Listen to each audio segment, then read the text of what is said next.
Alhamdulillah, syukur dengan izin Allah Subhanahu wa taala kembali sore hari ini kita ditemukan oleh Allah dalam keadaan sehat walafiat. Salawat dan salam kita haturkan kehadiran junjungan agung Nabi besar Muhammad sallallahu alaihi wasallam serta keluarga dan para sahabat beliau sekalian. Tadi diawali dengan penjelasan dari ustazah, seorang profesor yang datang dari Malaysia, telah menjelaskan panjang lebar tentang makna Asmaul Husna. Jadi kalau bahasa Palembang, Asmaul Husna itu nama-nama yang baik. Nama itu ibu nunjukkan sifat. Apa yang kita omong itu adalah keyakinan yang kita ketahui. Tak mungkin kita nyebutkan seseorang tu pacak ini, pacak itu kalau dia tak kata kepacaan. Si anu pintar muat kue, karena kita yakin dan sudah tahu memang dia pacak, sehingga kita sebutlah si anu pintar muat kue. Si anu tu pacak muat kue. Cuman kalau kue kojo lemak buatan dia, kalau kau nak kue engkak ketan buat dari si anu. Artinya si anu tadi ahlinya kue kojo, si anu tadi ahlinya mak kak ketan atau mak surat. Itu ibu pengakuan. Pengakuan itu tidak akan keluar kalau tidak ada jadi Asmaul Husna yang 99 itu ibu, itu pengakuan kita kepada Allah Ta'ala, Zat yang maha sempurna. Mulut dengan hati jangan tak ada sejalan, jangan ngelebos. Mulut ngakui Allah tapi hati memusuhi Allah. Ya musawir, artinya apa? Yang maha membentuk. Ya musaw, apalah gawe nak dirubah-rubah lagi, pakai nak sulam bebel, pakai nak tato alis, pakai nak ngubah ini, pakai nak ngelurus ke gigi. Nah, mana yang ngakui tadi? Yang ngakui Allah maha nyempurna ke tadi mana? Ngelepos tak? Ngelepos. Tengok rai tak sama dengan wong nak dirubah, operasi plastik nak dirubah ini. Mana yang ngakui tadi tu mana? Yang ngatakan Allah maha membentuk tadi tu mana? Nah, itu mengakui, mulut mengakui tapi hati tidak meyakini. Ngaku itu kalau kita nyebut Asmaul Husna, tadi sudah diterangkan oleh Prof tadi, macam mana kita meyakini ketika kita membantu orang, kita dilebihkan oleh Allah rezeki, tak boleh kita ngakui bahawa itu milik kita. Ghaniyun, mughniyun itu milik Allah. Yang kaya tu Allah, yang ngayakan kita juga Allah. Dan kita dewek dah galak hidup sara. Yang menyehat ke, yang nyadikan kita sakit, yang mu'izzu, yang muzillu, yang menghina ke kita, yang memuliakan kita, Allah kalau. Maka itu seorang mulia bukan karena pujian, seorang hina bukan karena cacian. Pujian dan cacian sudah menjadi ketentuan. Jadi tadi beliau nerangkan dengan cara Malaysianya, dirubahlah keterangan dikit cara bahasa Palembang supaya nyambung, supaya faham. Dan Ibu Juairia dengan bahasa Jakartanya, jadi takut nanti enggak nyambung. Jadi kita jadi sesuai dengan keadaan masing-masing. Cuman itu Bu, yang nak digarisbawahi, ucapan Asmaul Husna itu pengakuan kita kepada Allah. Jangan ngelebos antara hati dengan mulut. Akui benar-benar, yakini benar-benar. Muqtadir. Kalau ibu ketemu dengan kalimat ya muqtadir, yang menentukan, terimalah apa yang ada dalam kehidupan. Sebab ketika keluar dari tidak meyakini bahawa Allah maha menentukan, maka lewatlah keimanan kita kepada Allah Ta'ala. Dikhawatirkan kita masuk kepada tingkat kesyirikan, tingkat kekufuran kepada Allah Subhanahu wa Ta'ala. Jadi kalau kita sudah muqtadir, sudah meyakini bahawa ini sudah ketentuan Allah, berduit syukuri, miskin sabari. Karena kita tidak akan pernah mengeluh dan tidak akan pernah berbangga dengan rezeki yang banyak, dan tidak akan pernah bersedih dengan kecukupan rezeki yang ada, karena sudah menjadi ketentuan Allah Subhanahu wa Ta'ala. Kalau lagunya yang macam-macam, mungkin di Malaysia lagunya lain, tadi ibu-ibu ngawak ke lagunya lain juga. Cuman yang banyak pengamalannya ni yang paling berat. Sudah selesai, insyaAllah Ta'ala. Tadi sudah ada ajaan ibu-ibu ke Malaysia bongkos dewek untuk lebih memahami makna Asmaul Husna. Cuman ibu, kalau suaminya ada, minta izin suami, jangan tidak sampai minta izin suami, karena itu keluar dari batas kota kita tinggal. Bismillahirrahmanirrahim. Qala nusannif rahimahullah wa nafa'ana bihi wa bi'ulumi fi darin yaqul faslun nawaqidul wudu'i arba'atu asya' al-awwal kharj min al-ahadis sabilain min qabli aw dubir birhin aw ghairu ila al-mani as-salis wal aql bi nawmin aw ghairi illa an-nawm qa'id mumakkin maq'adahu min al-ard. As-salisu al-iltiqa' basharatayn rimr wa imra'atin kabirain ajnabiyyain min ghairi ha'il. Ar-rabi' masul qabl adamil aw halaqati duburihi bi batin rahati aw butunil asabi'. Meneruskan pelajaran kita di bidang ilmu fiqh sampai kepada nawaqidur wudu. Untuk majlis di sini sampai kepada pembatal wudu. Jadi kalau terjadi salah satu dari 4 hal ini, maka wudu yang kita miliki menjadi batal. Atau kita punya sikok wudu, atau punya 4 wudu, atau punya 5 wudu, kalau terjadi salah satu dari hal ini, maka wudu yang kita miliki menjadi batal. Kalau wudunya batal, otomatis semua ibadat yang menyangkut harus pakai wudu tidak boleh dilakukan. Setiap batal wudu pasti batal solat. Setiap batal solat belum tentu batal wudu. Setiap batal wudu pasti batal solat. Setiap batal solat belum tentu batal wudu. Kentut batal wudu. Kejatuhan najis itu batal solat. Kaki kita, tangan kita, pakaian kita ada tai cecep, digawak lagi solat, maka solat kita jadi batal, tapi wudu tak batal. Kaki kita tertijak tai ayam, kita tahu, kita bawa solat, maka solat tidak sah, tapi wudu tidak batal. Tapi kalau batal wudu, otomatis solatnya jadi batal. Termasuk kejatuhan najis batal itu kalau kita sholat digentoli oleh budak kecil, yang lanang yang belum bersunat, maka sholat kita jadi batal. Sekarang ini tidak ada kecil, tidak lanang, tidak betina, kalau ngentol kita lagi sholat batal kalau. Karena budak zaman ini pakai pampers. Karena dia pakai pampers, jadi dia nyimpen banyak kencing. Nah, jadi banyak kencingnya itu yang jadikan batal dia kalau ngentol kita sholat.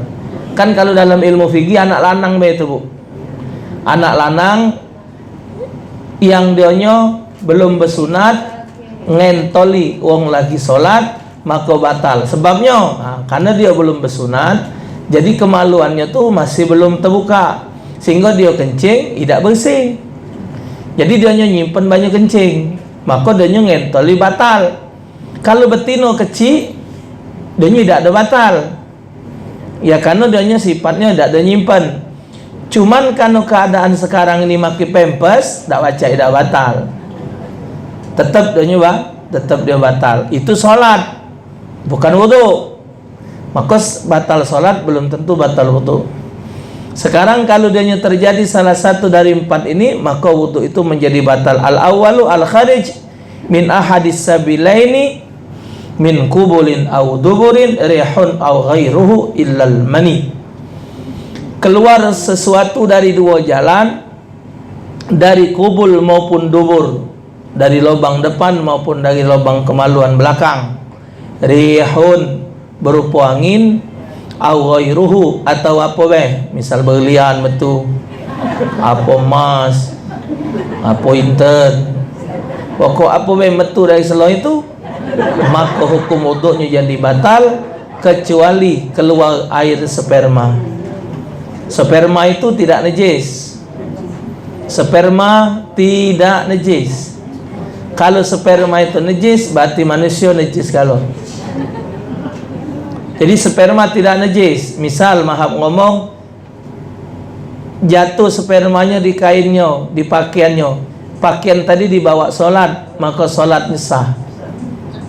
Karena dia tidak najis. Ini hukum. Siapa pula pun nak makainya. Hukum, ini hukum. Ucap pula gitu. Cak ketik pakaian lain. Ya, kalau ini kejadiannya.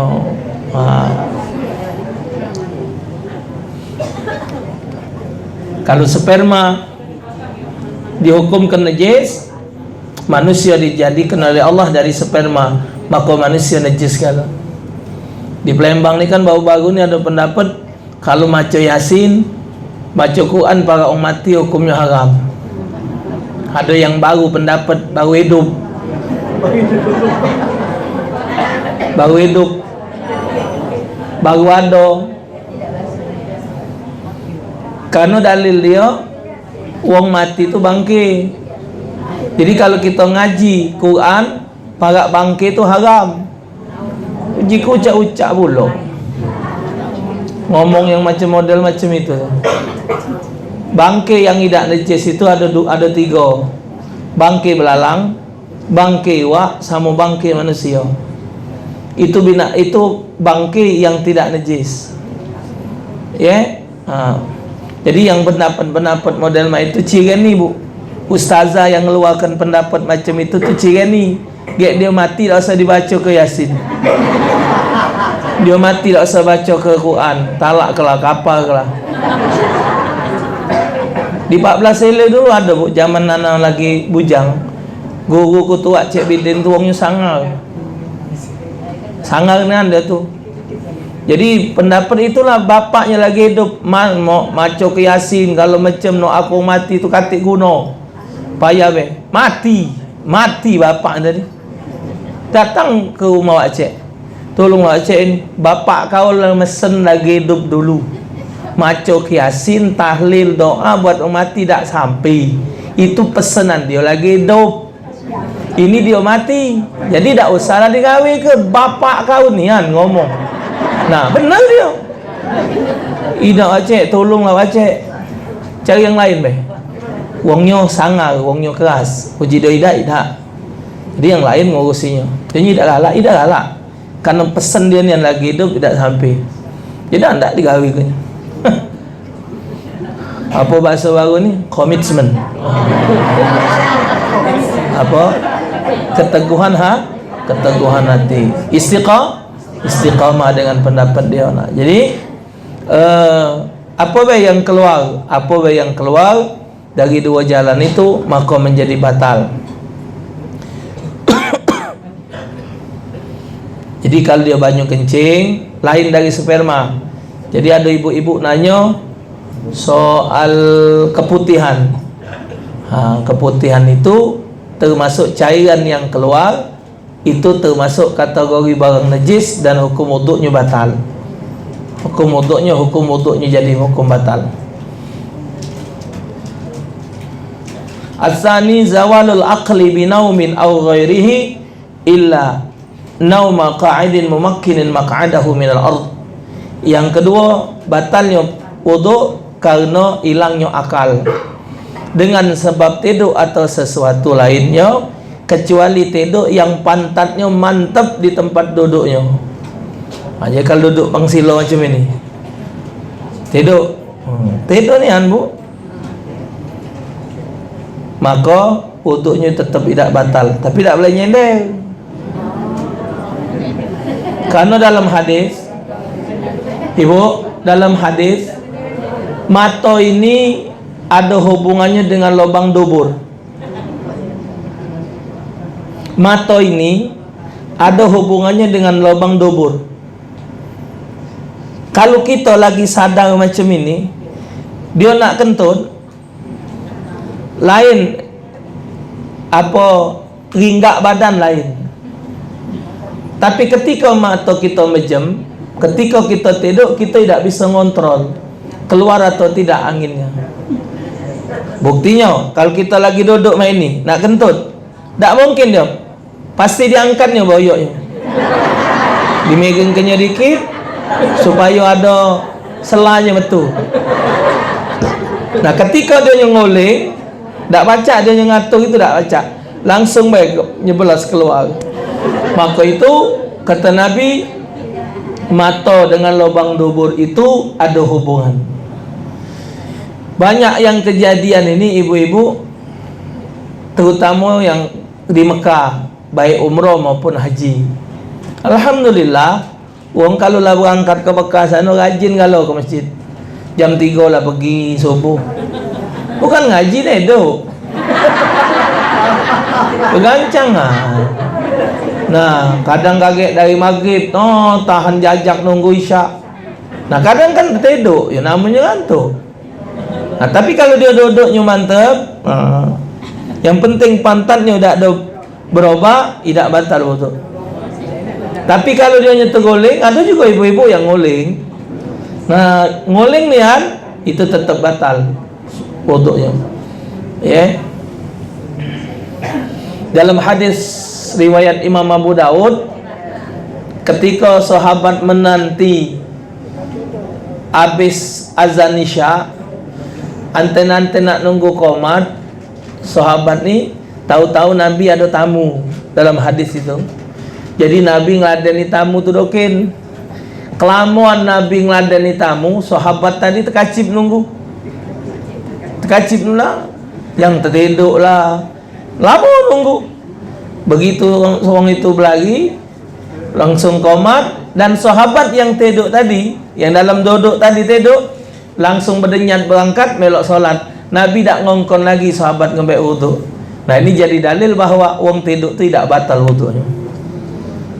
Ya, duduk, tidur, duduk, yang pantatnya mantap di lantai. As-salisu, yang ketiga, iltiqa'u basyaratai rajulin wa imra'atin kabiraini ajnabiyaini min ghairi hailin. Bersentuhan dua kulit lanang betina yang kabiraini, yang sudah akil baligh, ajnabiyaini, yang tak kate hubungan keluarga, min ghairi hail, tanpa ada penghalang. Bersentuhan dua kulit lanang betina yang sudah akil baligh, yang tak kate hubungan keluarga, tanpa penghalang. Nah, artinya wong duwiko ini ibu halal nikah. Segala wong yang halal nikah dengan kita bersenggolan kulit maka batal wudunya. Setiap yang bersenggolan kulit batal wudunya, maka bersalaman haram hukumnya. Bukan yang kita tu besar reti, bukan. Memang haram hukumnya. Tuh. Jadi kalau dia kecil, tidak batal wudu. Kalau dia sudah akil baligh, maka batal wudunya. Siapa baik? Yang tidak batal wudu itu dengan jalan 3. Minan nasab, mim musahara, minar radha'ah.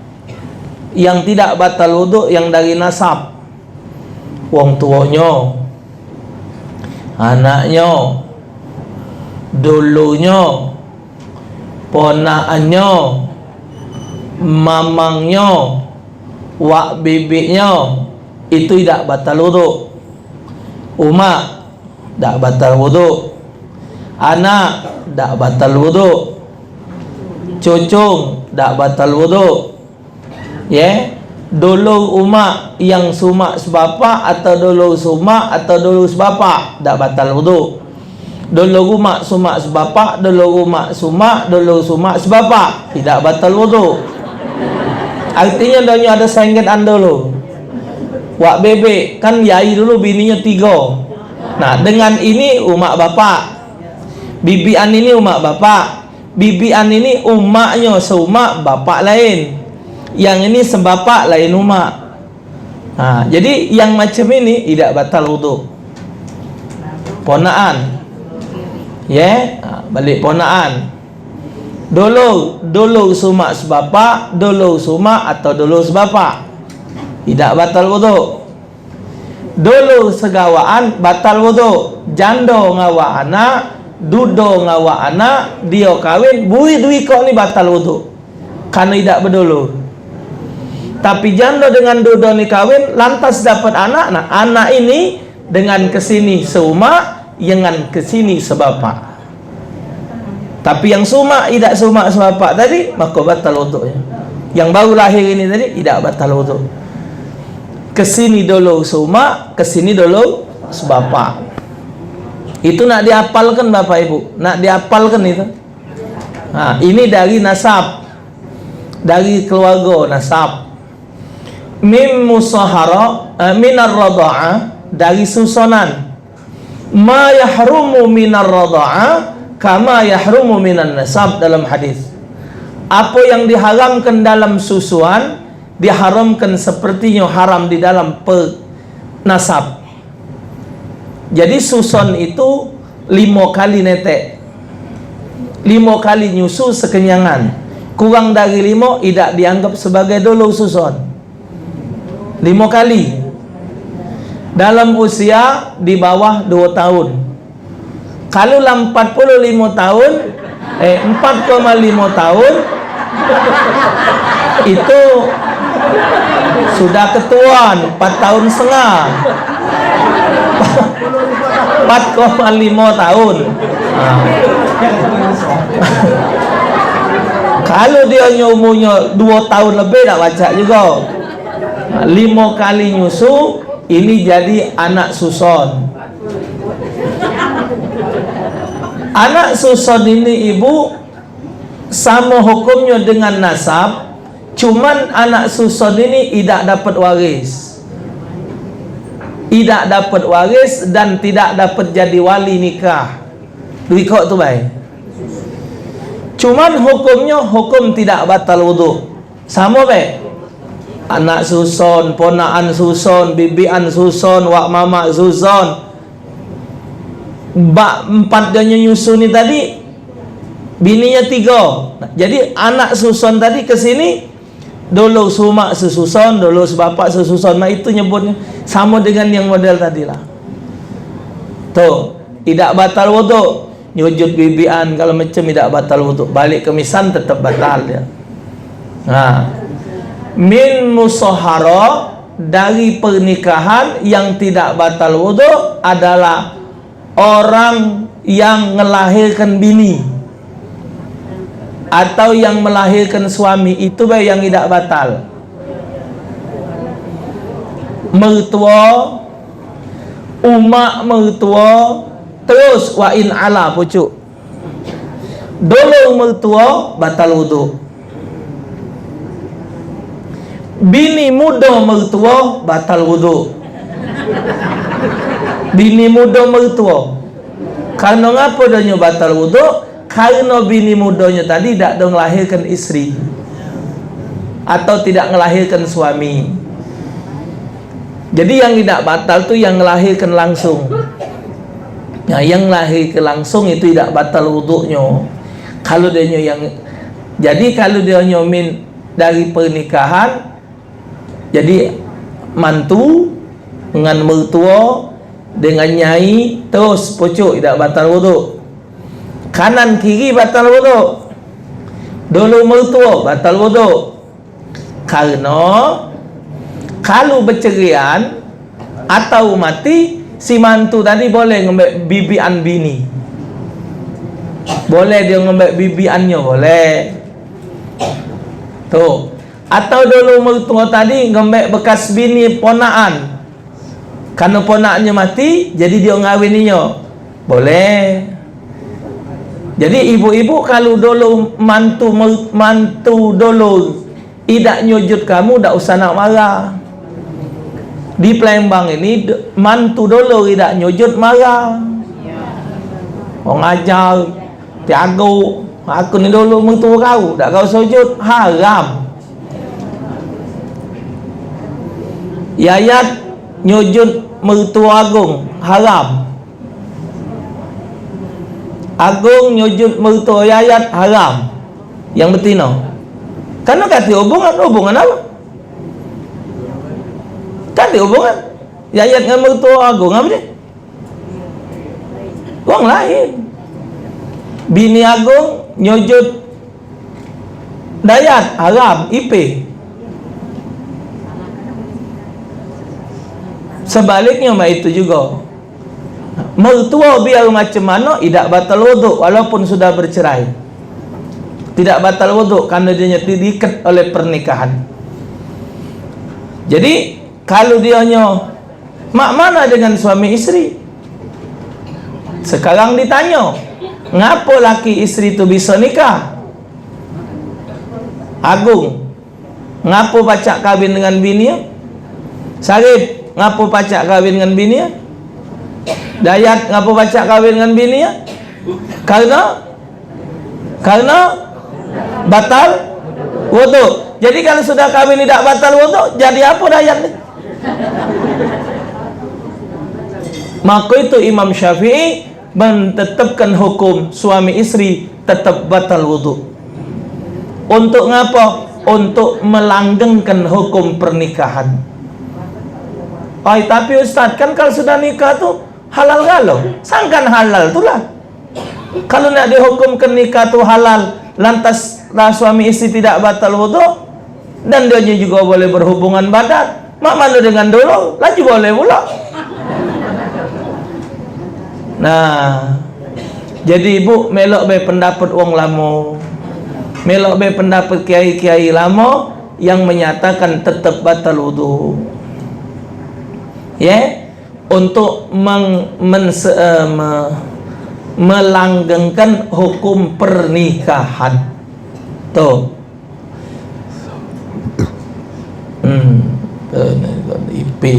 IP dengan IP batal wudu.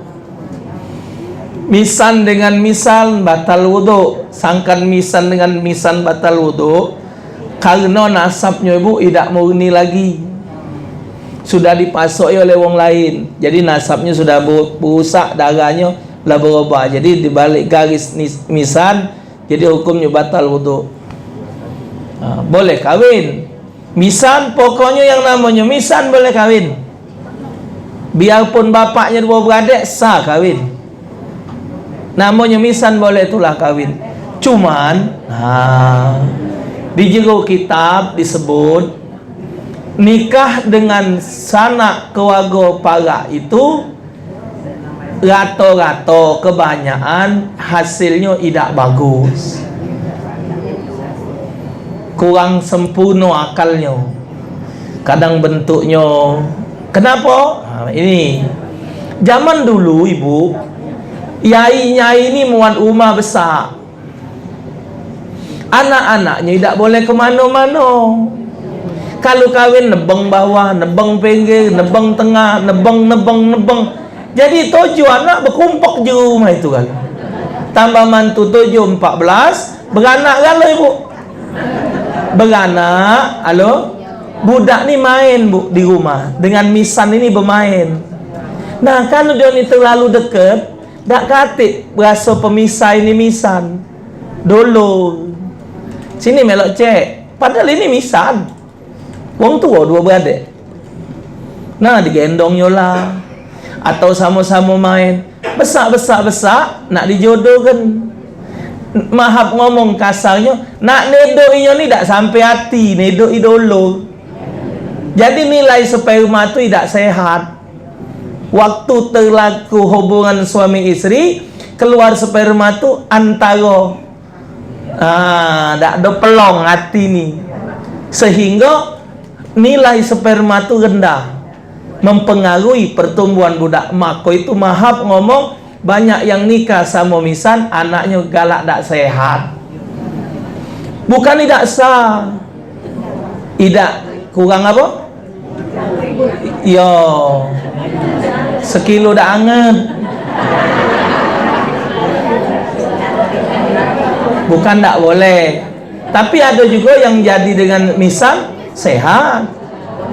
Kan wong zaman dulu ngembek mindo wong tua yang bemindo ditarik budak ni bementelu. Ada wong tua bemindo, anak mindo diembek, kalau macam lah. Karena zaman itu sepi. Zaman tu sepi, budak ni kata kawin ke, jadi ada kawin. Zaman ini merayap, Bu. Nyari dewek dia boleh di KI, boleh di internet, boleh di mana. Tinggal kita baik pendingan. Pokoknya kapan ini tembek tercengkem laju. La haula wala quwata illa billah. Jadi sudah. Kesimpulannya, orang yang tidak ada hubungan dari nasab, dari pernikahan dan dari susunan, maka itu dihukumkan batal wudu. Mak mana pun jalannya. Misal anak dulu besar dengan kita sehingga kita sebut itu anak kita. Nah, dia dari kecil, memang dari kecil ni sakit-sakitan, kapan sakit diajak balik ke rumah bibiannya sehat. Sudah jeceknya. Besar kelah kau. Mun balik ke rumah sakit, balik ke rumah sakit. Melok kau sehat. Dah anak kau ni meloklah si cek tadi, melok si dulu tadi. Sampai terbesar, tergadis. Dah baca, tetap bukan anak dia. Karena ngapa? Nasabnya dah ada. Cuman tetap dapat pahala masak. Cuman untuk nasab batal wudu, tetap hukumnya batal wudu. Baru-baru ni ada yang nanya, Ustaz, dan ni mak ini Bu, maknya ni habis ngelahir ke dia sakit, jadi melok dia. Jadi dari kecil dan berapa hari itulah melok dia, main hari lah besar, kebingungan muat akte kelahiran. Ustaz, jadi akte tu nama siapa? Nama kau je tu. Dah apa nama kau? Akte kan? Iya, waktu kahwin kakek bapaknya wali kenya. Untuk surat menyurat dunia ni boleh baik nama kau. Cuma untuk akad nikahnya tidak baca, tetap bapak aslinya. Tuh, Pacak anak angkat tadi menjadi anak kita, pacak dijadikan ponaan, tumpang kenete. Ngembek anak wong tadi, nah di misal diembek lagi kecil, disusu ke dengan dulu kita yang lagi nyusui. Jadi budak ini besar, jatuhnya ke dengan kita ponaan suson. Jadi dia nyujud tak batal wudu. Cuman kedudukan dia tetap sebagai anak angkat. Cuman untuk wudu tak batal. Waris tetap hibah. Anak angkat tidak mendapatkan harta waris kecuali dapat harta hibah. Maka itu Mahab ngomong, ibu-ibu, bapaknya ibu-ibu, kalau kamu punya anak angkat, tolong buatlah surat hibah. Kalau ibu tidak bikin surat hibah, anak angkat ibu akan dituntut oleh dulu-dulu ibu, tidak akan dapat bagian harta. Tuh. Jadi unjuk surat hibah. Hibah itu tak usah banyak-banyak lah. Misal ada bedeng, unjuk dia siko. Kalau dijuk ke dia galau, jelas yang si dulu tadi pasti ribut. Ini lagi ada ribut siko. Mati bapaknya anak angkat, ninggalkan dua anak, bini siko, katik keluarga, dari ahli warisnya tu ngusir. Cuman rumah itu buruk, dia yang nandaninya segala macam. Sekarang ni lagi nak diusir. Datang ke rumah, jika memang yuk tak katik bagian, laki ayu anak angkat setahu ku. You nak mak mana cerita ni Ustaz, kami bangun rumah lah nak puluhan juta, nak berangkat macam itu, mak mana ceritanya ni? Kami nak balik ke mana?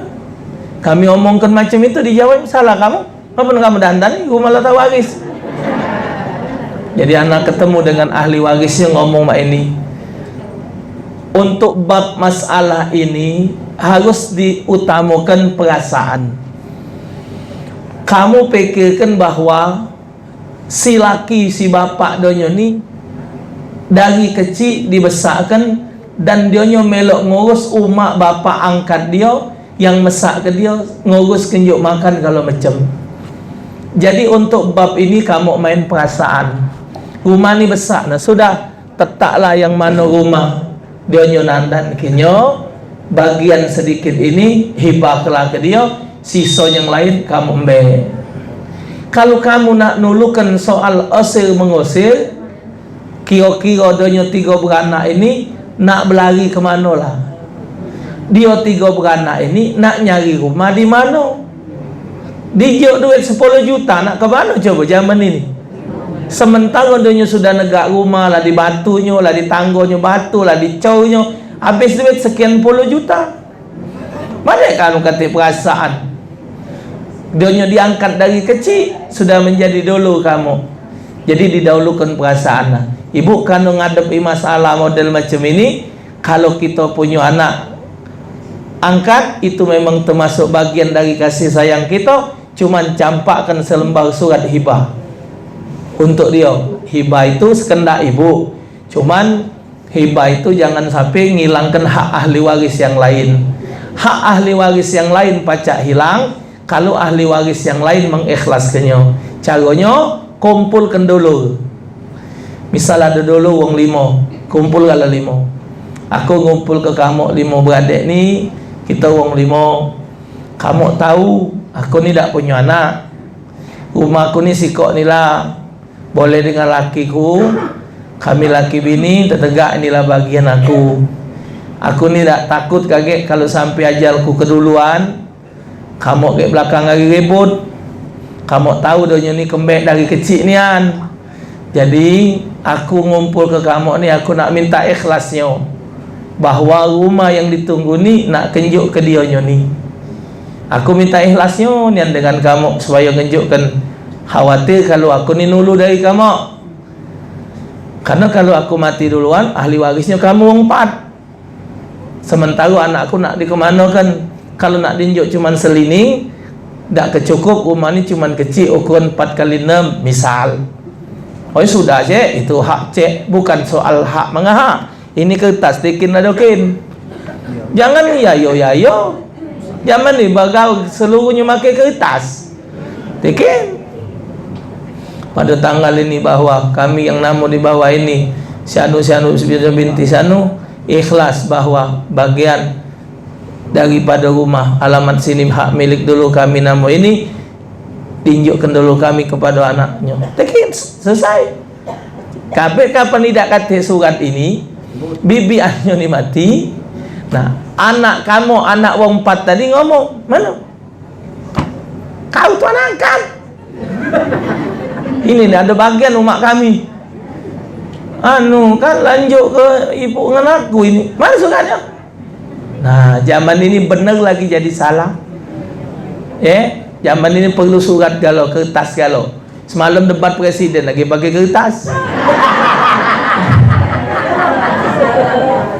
Debat presiden lagi pakai kertas. Apa takut jawab, apa takut apa, tak tahulah. Jadi itu ibu, surat. Jangan sampai salah. Sudah itu ibu, anak ni ibu muda, 45-an, cuman ngurusi wong tua-tua di Palembang. Jangan galak leles ibu, jangan galak muat-muat hibah. Pesan mak dulu buat aku, iya ngomongan siapa mak tu. Jadi kalau ibu memang ada hibah, nak ngenjuk hibah, jangan pernah ngehibahkan sesuatu di belakang anak yang lain. Ngomonglah, kalau ia kebab 3 ekor anak tu anak kita kalau juk tahu baik sudah. Ini giliran mati ngomong yang besar. Iya, uji mak njuk ke aku kalau kapan-kapan cek mak ngomongan cek. Waktu di rumah sakit, waktu mak lah sakitnya tu nah, mak misi aku. Kapan mak misi? Yang mak inilah galak ribut. Nah jadi kalau ada nak njanjuk ngomonglah terang-terang. Perkara waris ini Bu, perkara perasaan. Ingatkan Bu, dulu kan perasaan. Senang dulu senang kita, susah dulu susah kita. Nah, perasaan ini di akhir zaman ini sudah Allah cabut. Sehingga nak saro-sarolah kau, nak senang pokoknya aku. Yang macam ini dah tak katik lagi. Perasaan macam ini sudah tidak ada lagi. Ya Allah, sudah. Jadi kesimpulannya, kalau budak sudah akil balik, sudah besar, hukum tetap batal wuduk walaupun mati. Jadi kalau ibu ada wuduk, nyenggol wong mati, walaupun suami tetap batal wuduk. Yang dibatalkan itu yang hidup. Inilah yang galak jadi ribut di Palembang ini. Ngapa laki mati, bini nak nyium, tak boleh. Lagi hidup lagi boleh. Lagi hidup lagi boleh nyium laki. Mana mati tak boleh. Lagi hidup dicium dia nyengai lagi boleh. Ini tak ada baca ngai lagi. Maka kalau kau kongkon cek nak nyium apa? Ujung tak ada boleh. Cium. Siapa tak boleh? Ajalah cium lah situ. Tak apa-apa. Terakhir nak kusel. Cuman kalau ada wuduk batal. Sudah. Wa ar-rabi' yang keempat, massu kubulil adamiyyi au halaqati duburihi bibatnir raha au butunil asabi'. Keempat, batal wudu dengan menyentuh lubang dubur anak Adam atau kelilingan lubang duburnya dengan perut telapak tangan atau perut jari-jari. Yang putih ini Bu, yang putih. Jadi kalau misal ibu ngendong cucung yang tak ada bercelana, tergendong lubang duburnya tertempel di tangan sini, tidak batal wuduk. Kalau dia kena yang putih sini, batal wuduk. Jadi khusus yang putih. Kalaupun dia tersentuh dengan punggung tangan yang hitam, tidak batal wuduk. Cuman yang batal yang putih. Kalau yang sini hitam tidak batal wuduk. Baik dubur maupun kubul itu. Kalau dia dengan tapak tangan. Ada orang ni cucungnya mesin, ceweknya dengan kaki, tidak batal wuduk. Ibadah wuduk, cewek cucung dengan kaki, tidak ada batal wuduk. Atau dengan hitam tangan, tidak batal. Ini yang dengan yang putih. Inilah 4 pembatal wuduk yang harus dijaga. Yang termasuk mahram yang tidak boleh dinikahi dan tidak membatalkan wudhu jika bersentuhan dengan 18 wong. 7 orang dari sebab keturunan, ibu dan nenek, baik dari pihak bapak ataupun ibu, seterusnya sampai ke atas. Yai boyut ciut canggih wareng centong egus pucuk sana. Anak, cucu perempuan dan seterusnya ke bawah. Anak, cucung, buyut, piut, canggih wareng centong egus bawah. Saudara perempuan seibu sebapak atau seibu saja atau sebapak saja, tidak batal wudhu. Saudara perempuan dari bapak, bibi. Saudara perempuan dari ibu, bibi juga. Anak perempuan dari saudara laki-laki dan seterusnya, ponaan. Anak perempuan saudara perempuan dan seterusnya, ponaan juga. Cuman ponaan laki batal. Ponaan laki batal, ponaan bini batal.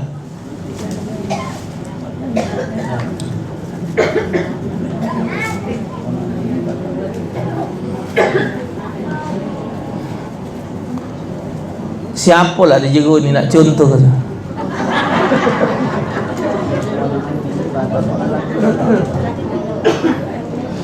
Kain ni dewean pulak lanang.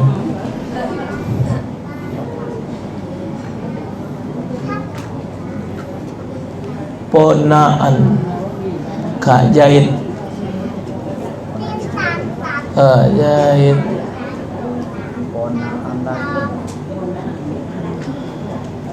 Siapa dulu ayat? Entino, ini cek ni siapa? Cek apa? Ini. Cek. Cek Ena. Cek Ena. Nah, empi dengan kaidi. Laki cek Ena batal wudu. Kak Usdi, ya. Nah, dengan empi batal wudu. Kaid dewean lanang kan? Ya, dewean kan? Ada. Nah, jadi Kak Usdi empi nyujud Kak Usdi batal wudu. Itu. Iya.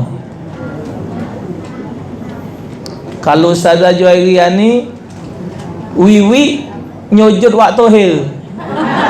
Ya, wiwi waktu hil ipi wong ni waktu hil namanya. Nah, wiwi anak Ibu Juwairia namanya Wiwi, rewang kami main. Wiwit. Nah, nyujud waktu hil batal wudu. Ibu tak tahu juga yang mana waktu hil. Ya, yo. Mana? Anak saya? Oh, ya. Anu apa? Tidak, Sarip. Ada anak cek ponaan. Kak Din. Cik Yuli dengan anak dengan Tami. Dengan Tami anak Cik Mal batal. Jadi ponaan dulu batal wudu. Karena apabila bercerai dengan bini atau mati, maka dia boleh nikah ke situ. Yang galak kejadian ini Bu, hari raya ni nah mendak nyujud tak boleh duit. Coba sujud umnya nyujud boleh duit. Tidak nyujud tidak boleh. Kenapa ibu hukum Islam diharam ke? Jauh kesian ke nabinya, IP batal wudu dengan IP. Kak Usti dengan Cik Hoi batal wudu. Kenapa? Kalau kasarnya main ibu, kalau ngomong kasarnya Kak Din dengan Cik, batal wudu.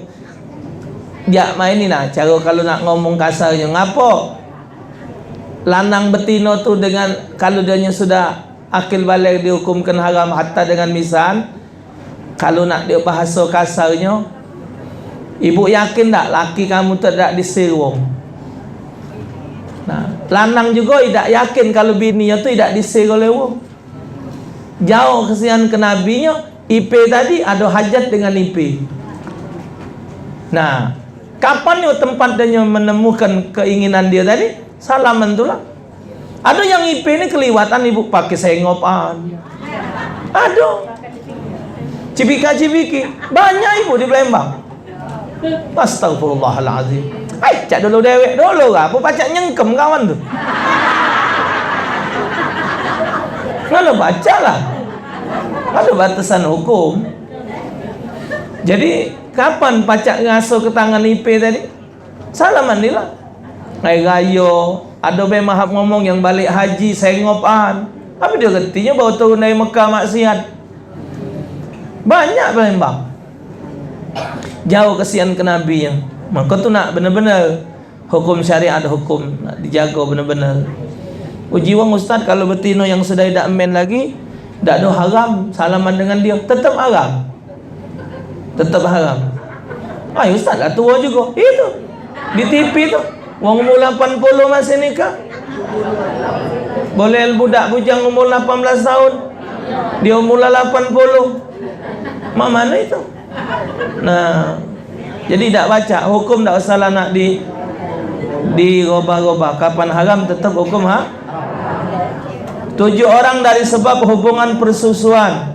Urutan mereka sama seperti mahram yang disebabkan keturunan 4 orang sebab pernikahan, ibunya istri atau mertua perempuan, anak tiri. Nah, anak tiri ini ibu, kalau wong tuanya sudah berhubungan, misal janda kawin dengan seorang laki-laki, sudah akad nikah, nah sujud ayah kau ni, ayah baru, haram hukumnya, karena dia belum berhubungan badan. Jadi boleh si anak tadi nyujud bapak baru tadi kalau dia laki bini sudah berhubungan badan. Selagi belum berhubungan badan tetap hukumnya haram. Kalau dicerainya bininya tadi, dimbeknya anaknya sah. Anak tiri. Anak tiri tidak batal wudu. Anak tiri. Kalau sudah dia termasuk anak tiri, termasuk juga bapak tiri.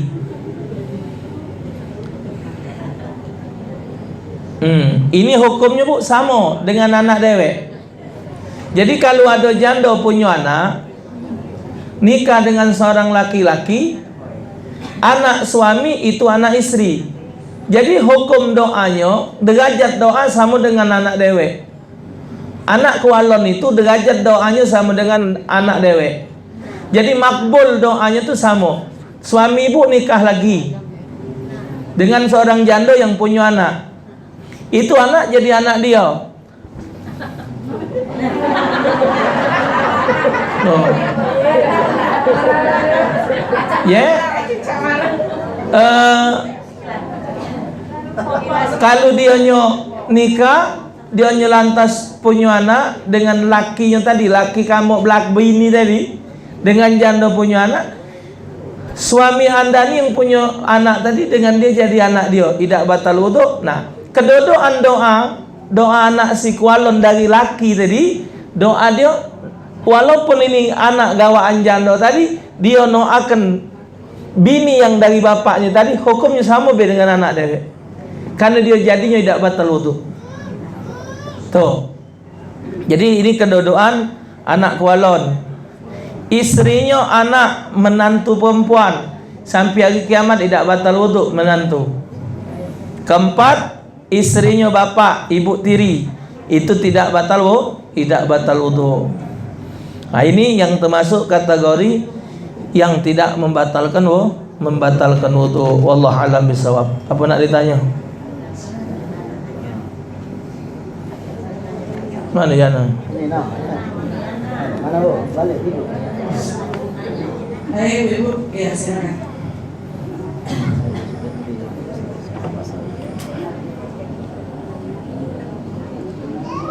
Assalamualaikum warahmatullahi wabarakatuh. Waalaikumsalam warahmatullahi wabarakatuh. Ustaz, kami nak nanya nih Pak Ustaz.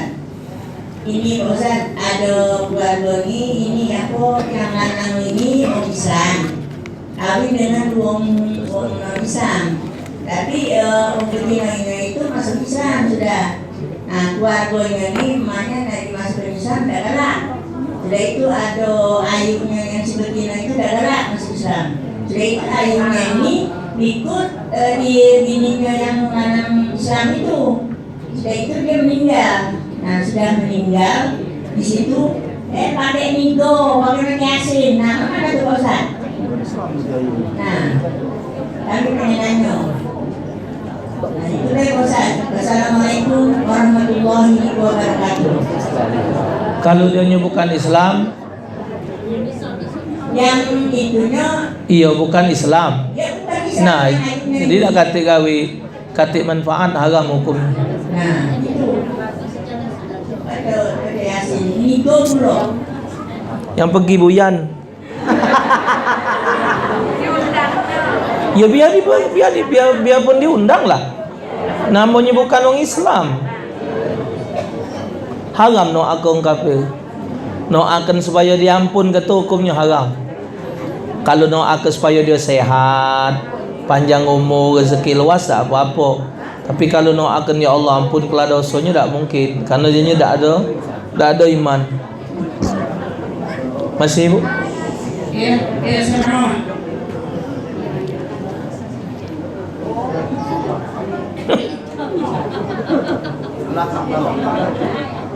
Ada Bu yang di belakang. Ayo Bu.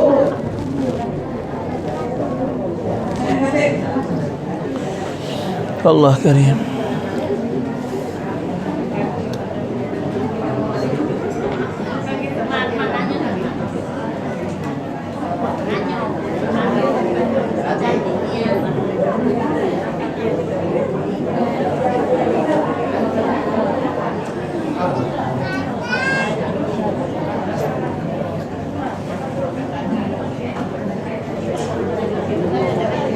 Habis.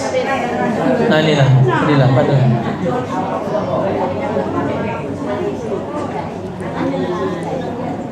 Assalamualaikum warahmatullahi wabarakatuh. Ustaz, kami nanya, kalau tadi itu minta dibaca Yasin Nigo. Nah kalau ini pindah rumah, Cino pindah rumah, tapi minta bacaannya sama gitu. Terima kasih. Assalamualaikum warahmatullahi wabarakatuh.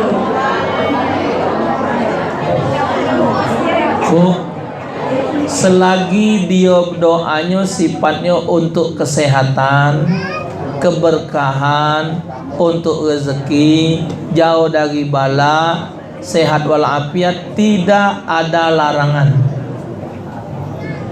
Yang tidak boleh itu, ya Allah ampunkanlah dosanya. Nah itu yang tak baca, karena dia kata iman, karena dia mensekutukan Allah. Tapi kalau ya Allah luaskanlah rezeki apa ini, lariskanlah bedagangnya, karena yang melok dia berdagang orang Islam. Ya Allah jauhkanlah dia dari balak bencana, boleh tak apa-apa. Karena Nabi pernah mendoakan orang Yahudi. Nabi pernah ibu minta banyu minum dengan orang Yahudi, dan Rasulullah doakan orang Yahudi supaya berkah. Alhamdulillah sampai akhir hayatnya orang Yahudi itu tidak tumbuh uban di kepalanya. Jadi Nabi doakan orang Yahudi tadi, maka itu jadi dalil boleh doakan orang di luar Islam asal bukan sifatnya memohonkan ampunan, ya. Satu lagi, kami Ustaz mau tanya. Assalamualaikum warahmatullahi wabarakatuh. Yang akan saya tanyakan, setiap rumah sekarang kan kamarnya di sebelahnya ada WC atau kamar mandi, sedangkan WC itu tempatnya setan atau iblis. Gimana itu Ustaz hukumnya? Atau juga kita kan kalau mengambil wudhu kan kita baca niat. Nah itu gimana itu hukumnya? Selagi doanya tidak dilafazkan apa-apa. Tuh. Jadi selagi doanya tidak dilafazkan, bacanya di dalam hati, tidak apa-apa. Memang kalau nak ditanya bagus apa tidak, dijengok dulu. Maka itu kalau di kamar itu kan ada pintunya, kamar mandinya. Jadi selagi doanya masih di dalam itu, jangan sampai terbuka pintunya, tertutup, artinya membatasi antara kamar tidur dengan kamar mandi. Cuma itu. Sudah itu manfaatnya juga banyak. Kalau kita punya kamar mandi di kamar dewek, keluar dari kamar itu lah rapi, lah berpakaian segala macam. Kalau kita kamar mandinya diburi, kamar nak berbaju di luar, bersewet anduk, gidi. Tuh, maka budak ni zaman ini kongkon nak mandi tu gawak lah galau pakaian, daster segala macam beserta staf dan karyawannya. Pakailah di jero itu. Nah, jadi metu tu lah rapi. Nah, jangan sampai kaget bersewet apa beranduk pai metu kamar mandi. Kadang-kadang kaget rumah tu kecil ngeliwati tempat orang nonton TV kalau macam jauh senian kenabinya. Kita tak tahu gawe iblis, waliyadzubillah. Jangan dilapas ke kalau di kamar mandi yang macam itu. Walaupun kamar mandinya tu tidak ada di kamar kita, walaupun terpisah dengan kamar, kapan yang namanya jauh kamar mandi itu jangan dilafaz ke, dibaca dijiwati baik. Wallahu a'lam bishawab. Insyaallah subhanahu wa taala Allah ridai kita, amin ya rabbal alamin.